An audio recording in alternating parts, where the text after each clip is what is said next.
नमस्कार दोस्तों, एमसीक्यू आधारित इस टेस्ट सीरीज में आपका हार्दिक स्वागत, अभिनंदन।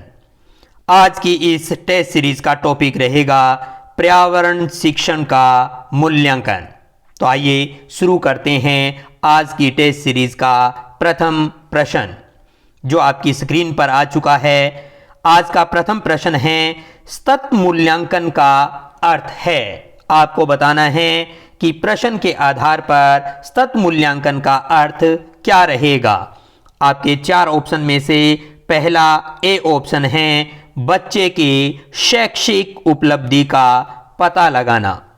बी ऑप्शन है बच्चे की गैर शैक्षणिक उपलब्धि का पता लगाना।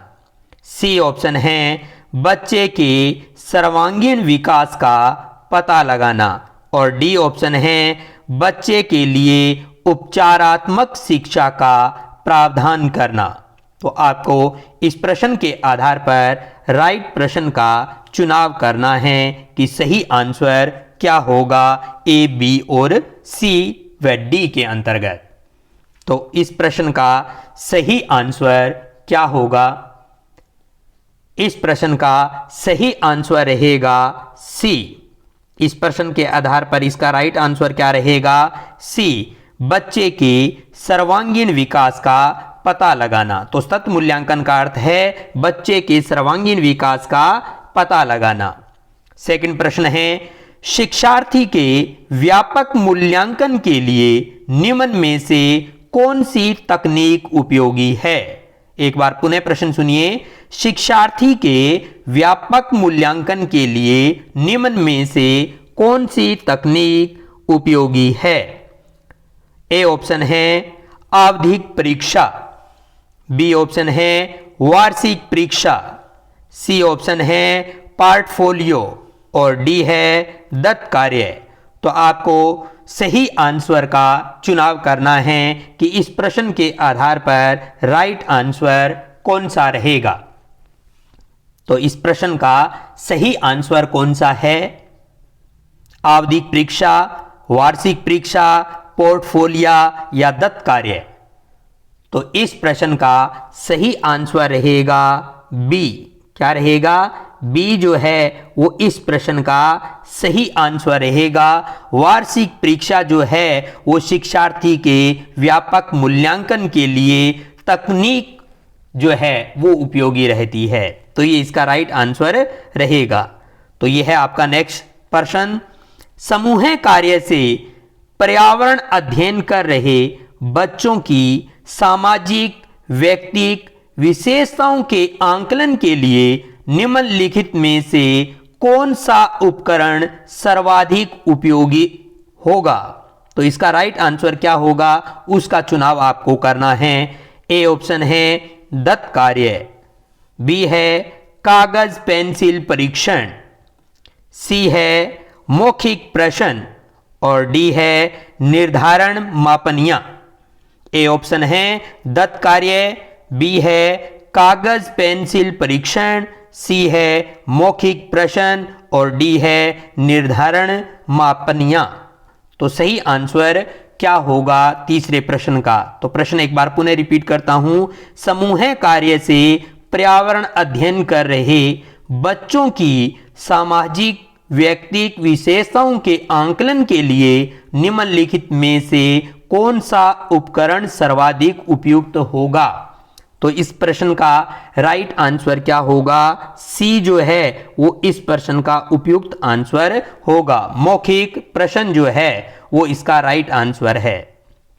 यह है आपका नेक्स्ट प्रश्न, नीचे पौधों के बारे में बच्चों के कुछ सहजानुभूत विचार दिए गए हैं, जिनमें से कौन सा विचार वैज्ञानिक दृष्टि से ठीक है उसका चुनाव आपको करना है। इसमें ए ऑप्शन है कुछ सब्जियां फल होती है, बी ऑप्शन है बीज किसी पौधे का हिस्सा नहीं होते, बीज किसी पौधे का हिस्सा नहीं होते, सी ऑप्शन है गाजर और बंद गोभी पौधे नहीं हैं और डी ऑप्शन है घास पौधा नहीं है। तो इसमें आपको सही आंसर का चुनाव करना है कि राइट आंसर क्या रहेगा। तो इस प्रश्न का राइट आंसर क्या रहेगा? तो इस प्रश्न का राइट आंसर है ए, कुछ सब्जियां फल होती है। ये इस प्रश्न का सही आंसर रहेगा। नेक्स्ट प्रश्न है, प्रयोग करना आंकलन का एक संकेत है। निम्नलिखित में से कौन सा एक प्रयोग करने संबंधी संकेत का आंकलन करने का सबसे उपयुक्त तरीका है? प्रश्न एक बार पुनः रिपीट करता हूं। प्रयोग करना आंकलन का एक संकेत है। निम्नलिखित में से कौन सा एक प्रयोग करने संबंधी संकेत का आंकलन करने का सबसे उपयुक्त तरीका है? तो अब आपको राइट आंसर देना है।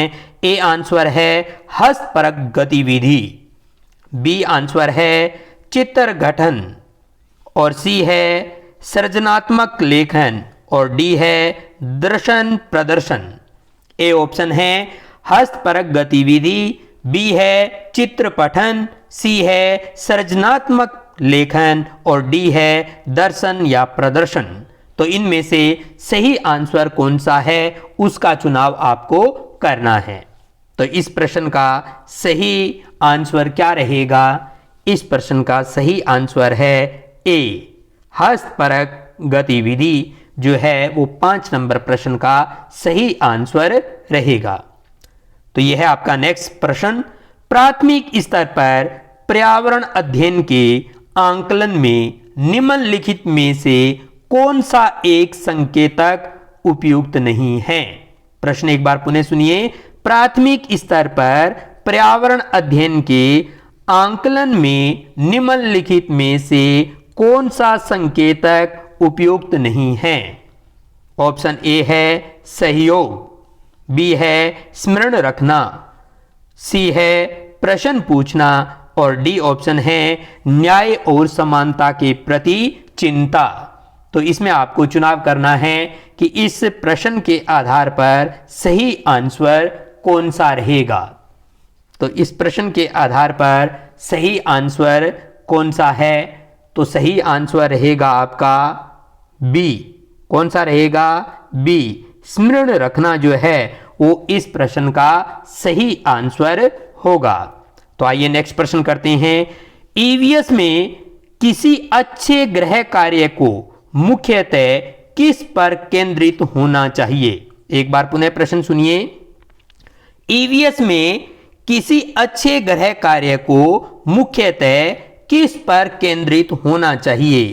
ए ऑप्शन है आपका पुनरावृत्ति और प्रबलीकरण, बी ऑप्शन है मास्टर लर्निंग, सी ऑप्शन है विस्तारित अधिगम के लिए चुनौतियां और उत्तेजना, और डी ऑप्शन है समय का दुरुपयोग। तो इसके आधार पर आपको इस प्रश्न का सही आंसर देना है कि 7 नंबर प्रश्न का सही आंसर क्या है। तो इस प्रश्न के आधार पर इस प्रश्न का सही आंसर क्या रहेगा? तो इसका सही आंसर है सी, वास्तविक विस्तारित अधिगम के लिए चुनौतियां और उत्तेजना जो है वो इस प्रश्न का सही आंसर रहेगा। तो 7 नंबर प्रश्न का सही आंसर है सी। नेक्स्ट 8वां प्रश्न। प्राथमिक स्तर पर पर्यावरण अध्ययन में रचनात्मक आंकलन रिक्त स्थान को शामिल नहीं करता। एक बार पुनः प्रश्न सुनिए। प्राथमिक स्तर पर पर्यावरण अध्ययन में रचनात्मक आंकलन रिक्त स्थान को सम्मिलित नहीं करता। तो इसमें आपको राइट आंसर देना है, जिसमें ए ऑप्शन है शिक्षार्थियों के अधिगम रिक्तियों की पहचान, बी ऑप्शन है शिक्षण में कमियों की पहचान, सी ऑप्शन है शिक्षार्थियों के सीखने को बढ़ाने, और डी ऑप्शन है शिक्षार्थियों की ग्रेडिंग और रैंकिंग। तो इसके आधार पर आपको राइट आंसर देना है कि इस प्रश्न का सही आंसर क्या होगा। तो इस प्रश्न का सही आंसर क्या है? तो इस प्रश्न का सही आंसर रहेगा डी, क्या रहेगा? डी जो है वो 8 नंबर प्रश्न का सही आंसर है कि शिक्षार्थियों की ग्रेडिंग और रैंकिंग को जो है वो इसके अंतर्गत शामिल करना नहीं करना है। तो ये इसका मुख्यतः जो है आंसर रहेगा। तो नेक्स्ट देखते हैं आपका प्रश्न। डिस्लेक्सिया मुख्यतः रिक्तस्थान की समस्या के साथ संबंधित है। डिस्लेक्सिया मुख्यतः रिक्तस्थान की समस्या के साथ संबंधित है। तो इस प्रश्न का सही आंसर क्या होगा? ए है सुनने, बी है बोलने, सी है बोलने और सुनने और डी है पढ़ने। तो इस प्रश्न के आधार पर सही आंसर क्या होगा उसका चुनाव आपको करना है। डिस्लेक्सिया मुख्यतः रिक्तस्थान की समस्या के साथ संबंधित है।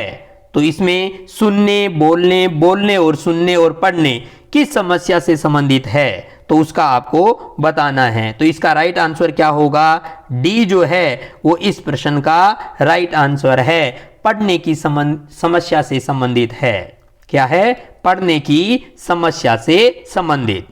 नेक्स्ट प्रश्न है आपका, प्राथमिक स्तर पर बच्चे का आंकलन करने का सर्वश्रेष्ठ तरीका है रिक्तस्थान का प्रयोग करना। तो किसका प्रयोग किया जाना चाहिए? ये आपका जो है आंसर है कि इसके अंतर्गत आपको देना है कि प्राथमिक स्तर पर बच्चे का आंकलन करने का सर्वश्रेष्ठ तरीका रिक्तस्थान का प्रयोग करना है। ए ऑप्शन है आपका पोर्टफोलियो, बी है आवधिक परीक्षाएं, सी है गृह कार्य और डी है योगायक कार्य। तो अब आपको सही आंसर का चुनाव करना है कि आंसर इसका सही क्या होगा? पोर्टफोलियो है या आवधिक परीक्षाएं हैं या गृह कार्य है या योगायक कार्य है। तो इसका सही आंसर क्या होगा उसका चुनाव आपको करना है। इस प्रश्न का सही आंसर क्या रहेगा? सही आंसर है इसका ए, पोर्टफोलियो जो है वो इस प्रश्न का सही आंसर रहेगा।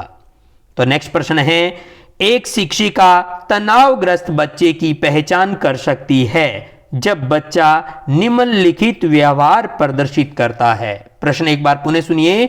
एक शिक्षिका तनावग्रस्त बच्चे की पहचान कर सकती है जब बच्चा निम्नलिखित व्यवहार प्रदर्शित करता है। तो कौन सा व्यवहार प्रदर्शित करेगा? तो तनावग्रस्त बच्चे की पहचान की जा सकती है। ए ऑप्शन है आक्रामक व्यवहार, बी है पढ़ाई में पूर्ण एकाग्रता, सी है बहुत बात करना और डी है हाइपर एक्टिविटी। तो ए, बी, सी और डी में सही आंसर क्या होगा उसका चुनाव आपको करना है इस प्रश्न के आधार पर। तो इस प्रश्न का सही आंसर क्या होगा वो बतलाना है आपको। तो सही आंसर क्या रहेगा? ए जो है वो इस प्रश्न का सही आंसर है। आक्रामक व्यवहार जो है वो बच्चा करेगा तब उसके तनावग्रस्त होने का पता चल जाएगा। नेक्स्ट प्रश्न है, पर्यावरण अध्ययन के सीखने के मुख्य प्रशिक्षण संकेतक है। प्रश्न एक बार पुनः सुनिए। पर्यावरण अध्ययन के सीखने के मुख्य प्रशिक्षण संकेतक है। ए ऑप्शन रहेगा पर्यावरण तथा रिपोर्टिंग, बी ऑप्शन रहेगा अभिव्यक्ति, व्याख्या और वर्गीकरण, सी ऑप्शन है पूछताछ, विश्लेषण और प्रयोग और डी ऑप्शन है उपरोक्त सभी। तो आपको इस प्रश्न के आधार पर सही आंसर का चुनाव करना है कि सही आंसर क्या रहेगा। ए, बी, सी और डी में से प्रश्न संख्या 12 का सही आंसर क्या होगा? तो इसका सही आंसर होगा डी, उपरोक्त सभी। तो ऊपर दिए गए ए, बी और सी तीनों ही तथ्य जो है वो इसके लिए सही है। तो उपरोक्त सभी जो है वो इस प्रश्न का आंसर रहेगा। नेक्स्ट प्रश्न है, पर्यावरण अध्ययन शिक्षण के दौरान विद्यार्थियों की शैक्षणिक उपलब्धियों को देखने के लिए निम्नलिखित में से किस आंकलन सूचक का प्रयोग नहीं किया जाना चाहिए? तो यहां ध्यान रहे नहीं शब्द आया है भी, किसका प्रयोग जो है वो आपको नहीं करना है। प्रश्न एक बार पुनः सुनिए।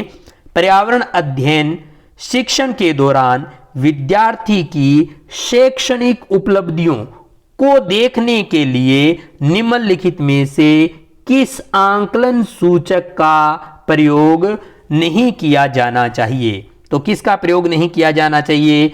ए ऑप्शन है अवलोकन करना, बी है चर्चा करना, सी है प्रयोग करना और डी है उपचारात्मक शिक्षण करना। ए अवलोकन करना, बी है चर्चा करना, सी है प्रयोग करना और डी है उपचारात्मक शिक्षण। तो सही आंसर क्या होगा उसका चुनाव आपको करना है। इस प्रश्न के आधार पर आपका सही आंसर क्या रहेगा? सही आंसर रहेगा डी, उपचारात्मक शिक्षण करना। इस प्रश्न का सही आंसर रहेगा। तो डी जो है वो 13 नंबर प्रश्न का सही आंसर है। तो यह है आपका नेक्स्ट प्रश्न। सतत एवं व्यापक मूल्यांकन की एक तकनीक है। प्रश्न एक बार पुनः सुनिए। सतत एवं व्यापक मूल्यांकन की एक तकनीक है। ए है सत्र मूल्यांकन, बी है अर्धवार्षिक मूल्यांकन, सी ऑप्शन है निदानात्मक मूल्यांकन और डी है इकाई मूल्यांकन। इन 4 ऑप्शन में से प्रश्न संख्या 14 का सही आंसर क्या होगा वो आपको बतलाना है। प्रश्न था आपका सतत एवं व्यापक मूल्यांकन की एक तकनीक है। तो कौन सी तकनीक जो है वो सतत एवं मूल्यांकन की रहती है तो वो बतलानी है आपको। तो सही आंसर क्या रहेगा इसका? इस प्रश्न का सही आंसर होगा सी, निदानात्मक मूल्यांकन जो है वो इस प्रश्न का सही आंसर रहेगा। नेक्स्ट है आपका 15वां प्रश्न। निम्न में से किस संकेत के द्वारा बच्चे के ज्ञान, सहयोग की भावना एवं प्रजातांत्रिक गुणों का आकलन किया जा सकता है? प्रश्न एक बार पुनः सुनिए। निम्न में से किस संकेत के द्वारा बच्चे के ज्ञान, सहयोग और भावना एवं प्रजातांत्रिक गुणों का आकलन किया जा सकता है? ए ऑप्शन है आपका सहभागिता, बी ऑप्शन है प्रश्न पूछना, सी है प्रयोग करना और डी है चर्चा करना। इन 4 ऑप्शन में से सही आंसर कौन सा रहेगा उसका चुनाव आपको करना है। ये प्रश्न संख्या 15 का सही आंसर क्या है? तो इस प्रश्न का सही आंसर क्या होगा? इस प्रश्न का सही आंसर है डी, चर्चा करना। ये इसका क्या रहेगा? इस प्रश्न का सही आंसर रहेगा। तो 15 नंबर प्रश्न का आंसर है चर्चा करना। तो ये थी हमारी आज की टेस्ट सीरीज और नेक्स्ट टेस्ट सीरीज में हमारे पुनः मुलाकात होगी जिसका टेस्ट टॉपिक रहेगा पर्यावरण शिक्षण का अर्थ एवं शिक्षण नीति। तब तक के लिए जय हिंद, जय भारत।